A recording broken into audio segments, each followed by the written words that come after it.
Most TMs will treat the keep like background dressing, but in reality it can drive the entire story forward.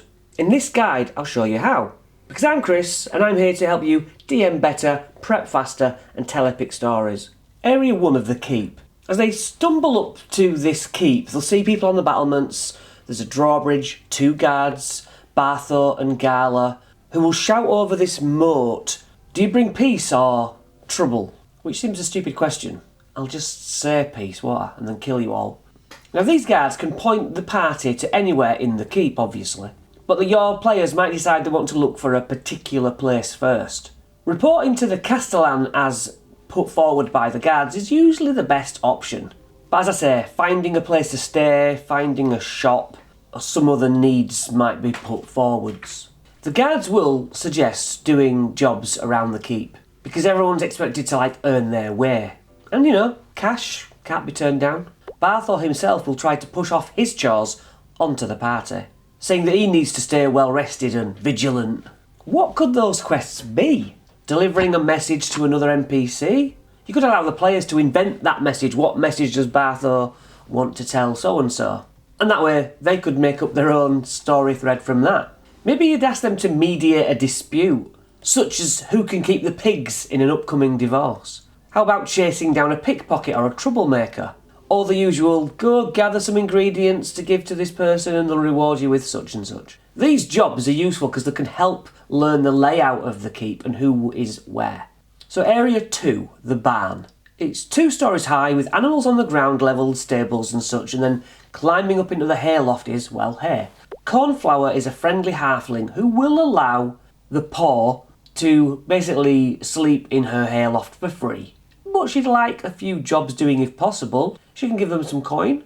If they do the animal feeding, the mucking out, the milking, she'll give them a gold piece each. Now she can also offer to sell them eggs, milk, cheese. And if the players were clever, they could possibly go and sell that at twice the price.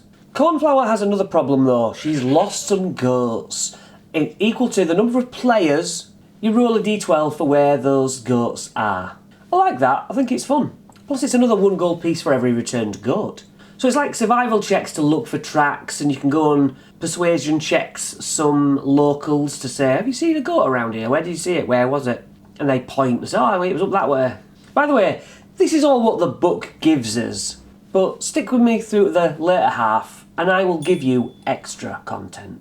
So Area 3, we find Lenk, the grumpy jeweller who runs his shop beneath apartments that he can privately rent out. Is 100 gold pieces a month.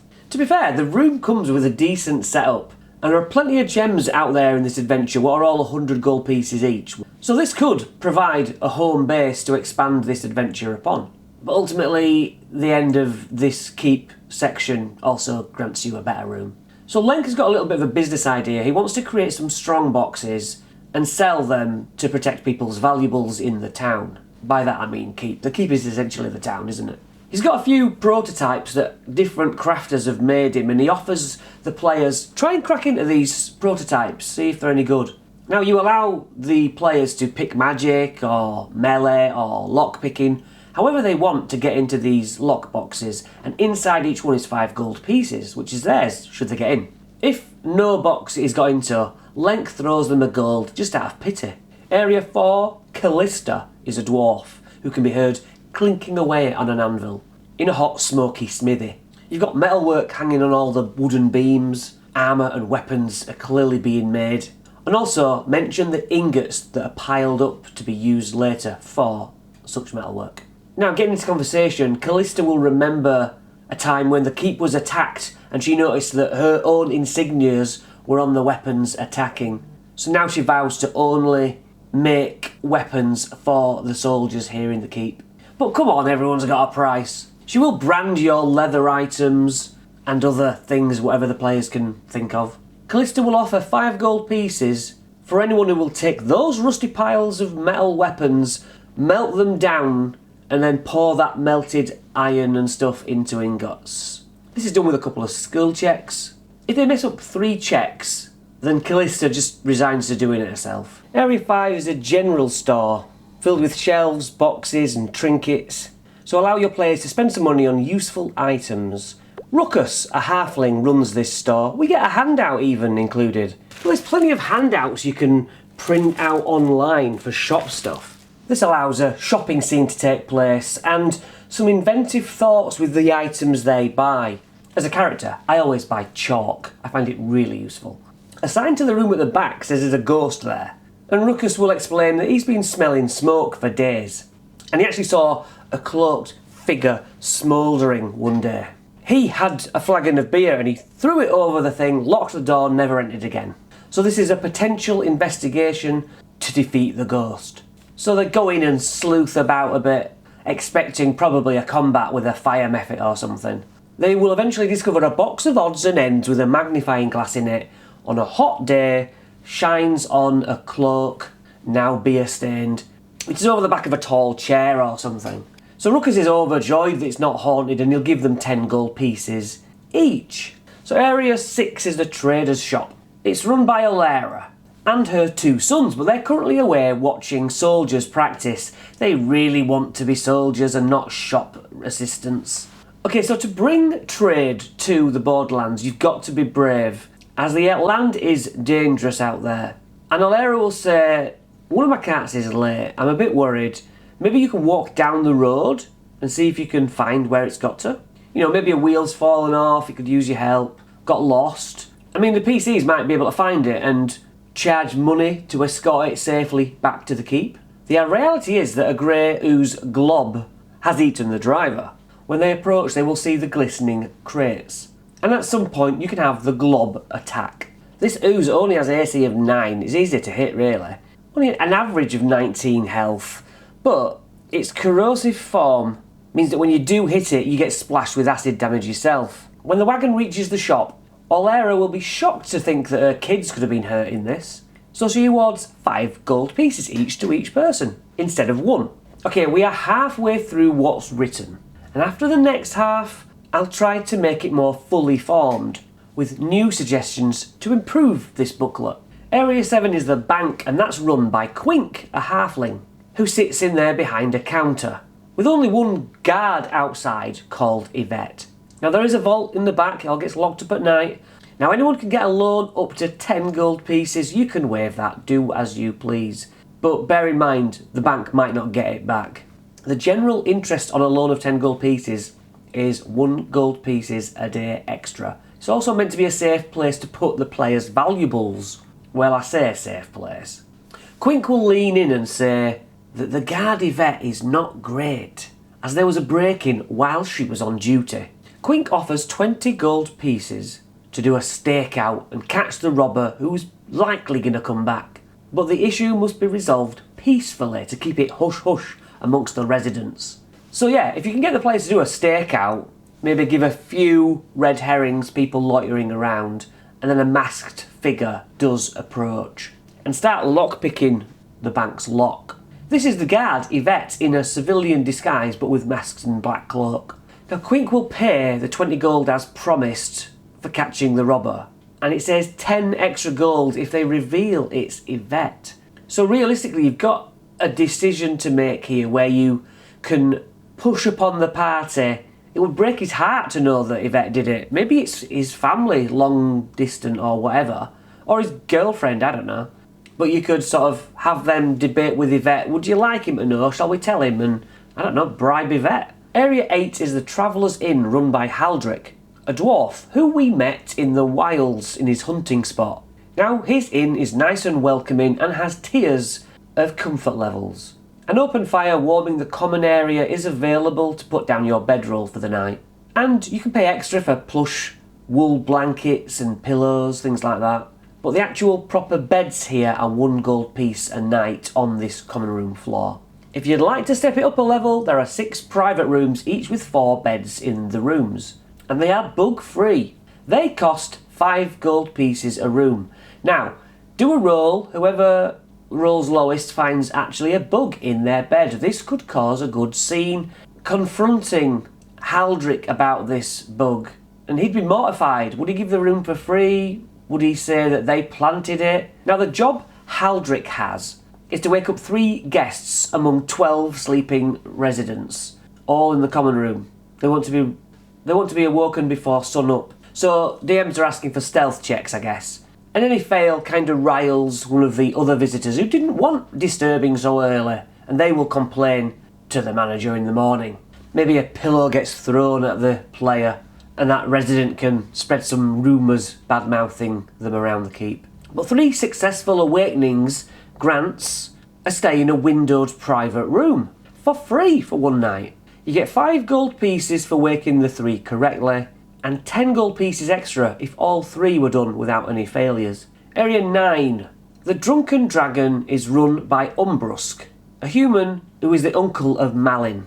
The pub has 10 round tables, a sticky bar, and a little stage in the corner, perfect for bards, comedian types, musicians. It smells of fresh beer and stale ale. Now, conversation is flowing between retired soldiers and merchants, visitors and residents. And they have kitchen staff in the back preparing food, and they might notice commoners pot washing just to make up for unpaid bills, things like that. So yeah, the stage is there to be used, but it's a tough crowd, although it's 25 gold pieces to buy a round for everybody. And that is actually worth doing because it wins favour with the whole community. You'll get advantage on persuasion checks on anyone in the keep. Reputation is possibly worth making a note on.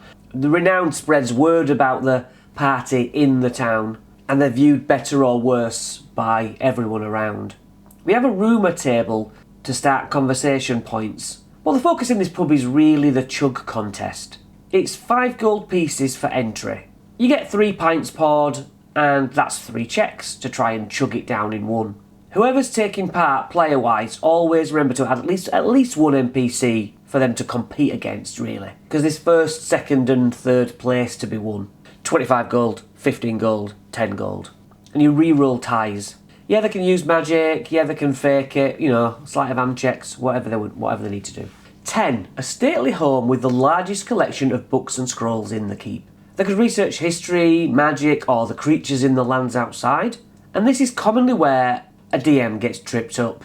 Oh, do they have books on so-and-so? What books are there? Who wrote it? And sometimes you just got to be ready to make up something and stick to it. If you get it wrong, that's canon now. Now I invest very smallly in little books like this. Table Fables, Arcane Artifacts, Curious Curios, both on Amazon, and if you follow my link to Amazon in the description, then Amazon thanks me monetarily for sending you that way. So as I walk into this building, they'll notice a private elevator at the back between the floors, behind a messy desk, where a lady called Torin sits in her wheelchair. Torin has jobs for adventurers. Oh, guys, you adventurers? So I guess you're not afraid of little damage here and there. In a back room in a warded chest, there's a load of animated scrolls that need catching, plopping in secure scroll cases. The suggestion is to give 2 scroll rolls to each PC wanting to participate, and then you let them select what roll they're going to use to try and do this mission. There's 20 gold pieces on offer, and several d4s worth of slashing damage depending on how many they try and shove in a case. They'll only get 10 gold pieces if they get knocked out. Feel free to add more scrolls, differ the damage, it's fine. Area 11 is the temple with a massive stained glass window of the sun, which I thought, oh well, it's got the god Palor then. But it's not, it's multi-denominational. And the priest, Fazir, holds sermons daily at dawn for all types of religious thought. He's very overworked since the previous priest, Ivlis, went on a pilgrimage. He will ask them, would you maybe deliver a blessing to this married couple who are trying to decide whether to go off travelling across the lands on their honeymoon? It's just a basic roll to see how that goes, whether the couple are convinced it's safe to go or not. Or you could actually have the player roleplay exactly what they're going to say and determine the outcome from those words. Are they filled with determination or fear? Then, a red-blooded bell seems to have been graffitied on the temple walls. It's the mark of the cult of chaos, who is secretly led by Ivlis, the ex-priest from this temple. Ivlis was putting on a whole facade as a do-gooder to carry out their evil ways. It suggests that only 3 gold pieces can be awarded here from Fazir, but he would revive a downed PC for free if they were helping him out. Now there's an unlocked donation box near the entrance. This is to tempt players to steal from it. They will have disadvantage on all D20 tests for 24 hours after stealing from it. Area 12. The keep is split in two by the inner gatehouse, which is around an archway in the keep's very centre. Now if you remember, upon entering the keep originally, the party could be escorted to somewhere like this to be shown what goes on here. And this is where Captain of the Guard, Andrella, has 24 guards at his disposal, some of which are walking the battlements, some are covering important entrances, and she'll seem quite interested in the adventurers. In fact, she'll ask for an audience with them if they don't visit her and must wander around. Because she says, hey, could you fake invade the keep for me? It's kind of a capture the flag situation. The flag's on the top, in the centre. I'd like you to come at night and see how far you can get in. She'll pay them 25 gold pieces in total, lump sum. This will also then come with an offer to join her guards, where they'll get a free uniform, which has the effect of making all the keep's inhabitants friendly in attitude towards the wearer. But to her quest. PCs try to reach this central flag.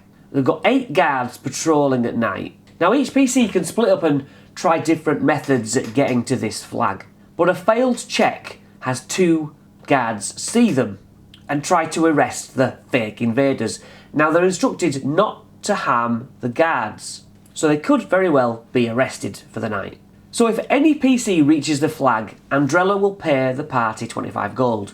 If they all successfully reach the flag, 40 gold pieces is paid. And if there's anyone who's arrested and in the cells, she thanks them and releases them. So it's fairly self-explanatory really, but maybe Andrella has more tests for them to try, and you could invent those. Maybe the party will say that Yvette and Bartho both need sacking, and does that cause revenge missions for those NPCs? Maybe trying to frame the characters. Area 13, Shannick, a gruff sergeant, presides over the training of the guards, with target dummies and hoops hanging off beams. There are 30 horses to be trained here, and guards watch over everything. Shannick will offer a hand crossbow in exchange for a short bow and 25 gold pieces, since his cadets seem to struggle with short bows. There's 2 cavalry members need training here. They're on horseback trying to do their rounds, and Shannick wants the players to try and distract them without harm in sort of simulating a battle scenario. Not let the players get creative. There's also a catapult that needs assembling to be on top of the keep. So we've got some checks to get it up there, make it work, and then we can practice fire at things outside of the keep. That sounds fun. Put some cattle out there, or just some trees, whatever you feel like. Shannick pays them 5 gold pieces per job. Area 14.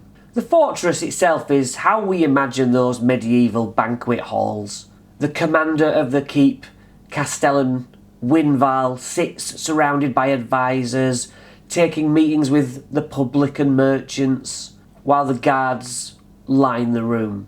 Now under this room is where the cells are. So yes, visitors and citizens come and have audience with him.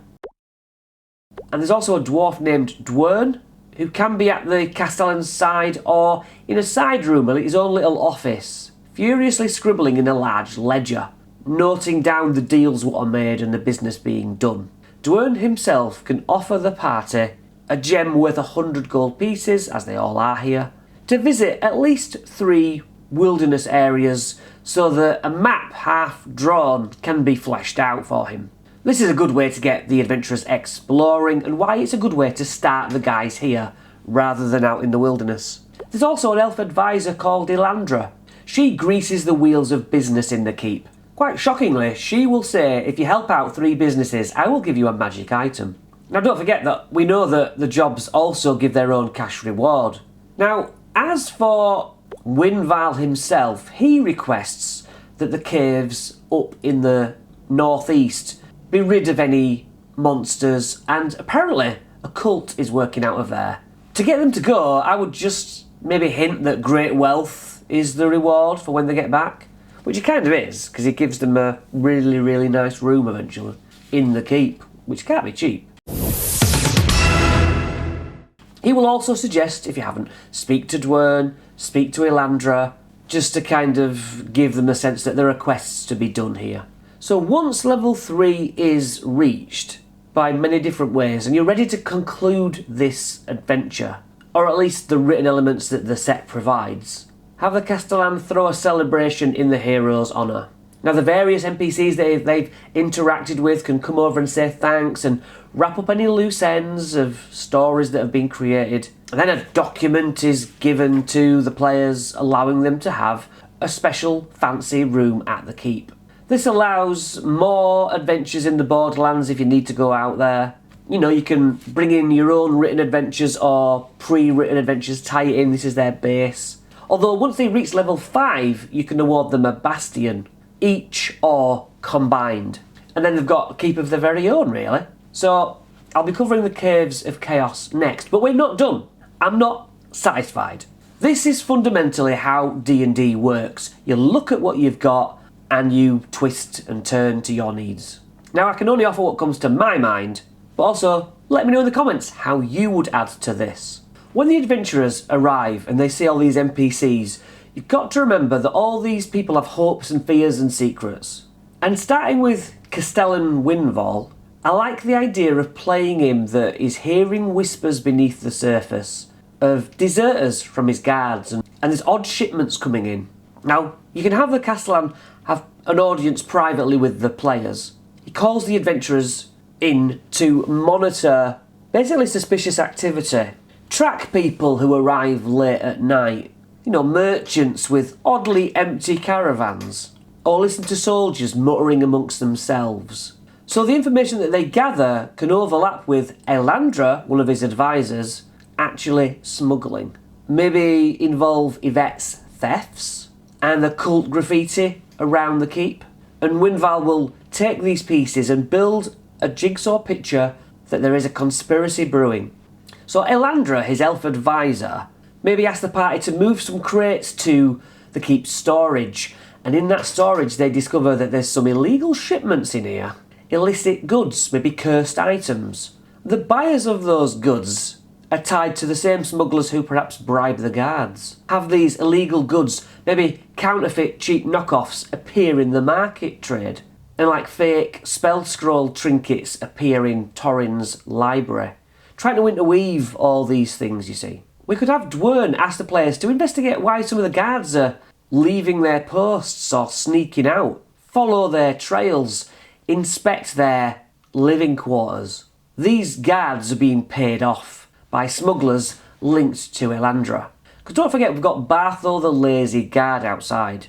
Maybe he knows a lot about the missing wagons. Maybe he's linked to the bandits on the outside. Come on, Barthol's easy to bribe. Gala is more observant though. She notices footprints at odd hours and hears low voices murmuring at the other side of the walls. Maybe you can link in that someone's releasing Cornflower's goats in order to cause a distraction while smuggling's done. And don't forget, these animals could be sacrificed in weird cults from the Cult of Chaos. Obviously, some of these members in the keep are members of the cult. We just don't know who. We could have some of Lenk's jewellery be stolen, or found in someone's quarters that you wouldn't think, revealing them as part of the stolen goods shipment thing. So Callista, in the smithy, could ask for rare ore to be found out in the wilds. An anonymous buyer wants weapons making secretly. Maybe Alera has stopped paying the bandit tolls and actually knows that's what's going on, the wire wagons are late. So why is Yvette stealing things? Maybe it's to fund smuggling for the cult even, or to bribe the guards to look the other way. Maybe those 3 people that want waking up early in Haldrick's Inn are people who go out and do the middle of the night, early morning smuggling or robbing. And then there's just like other quests, isn't there? Cornflower's missing herbs. She had a rare shipment of moon blossom stolen before it reached her shop, and it can be found in a tavern cellar. Maybe Torrin notices that the ink bottles are being drained overnight, and there's a mischievous imp bound to a book in her study. You could put in a well there and have children of the keep say they keep hearing weird voices coming from it, and it's actually like kobolds tunnelling under trying to get into the keep. Perhaps a travelling bard can get arrested, but swears his innocence, and they discover that in his music are like secret coded messages, and if they get deciphered then it uncovers a spy network tied to the caves. Perhaps a small blaze is started in town, and evidence suggests it was deliberate. Have two businesses fall out, but really it's like goblins who have snuck in the shadows and start fires with oily rags paid by somebody, or just to try and take over the keep for themselves. I like the idea of maybe Cornflower's apprentice being kidnapped, because I think the caves are prime for having a rescue mission of someone who's kidnapped. So we know that the keep holds like tournaments where people can come and prove their mettle in combat, sort of training, kind of guards level. And maybe some of those strangers are actually assassins. Now, were they actually after the Castellan or one of the heroes? So yeah, just give some thought to who's connected to who and why. The cult itself seems, in the written parts, too flimsy. So build on that, I would say.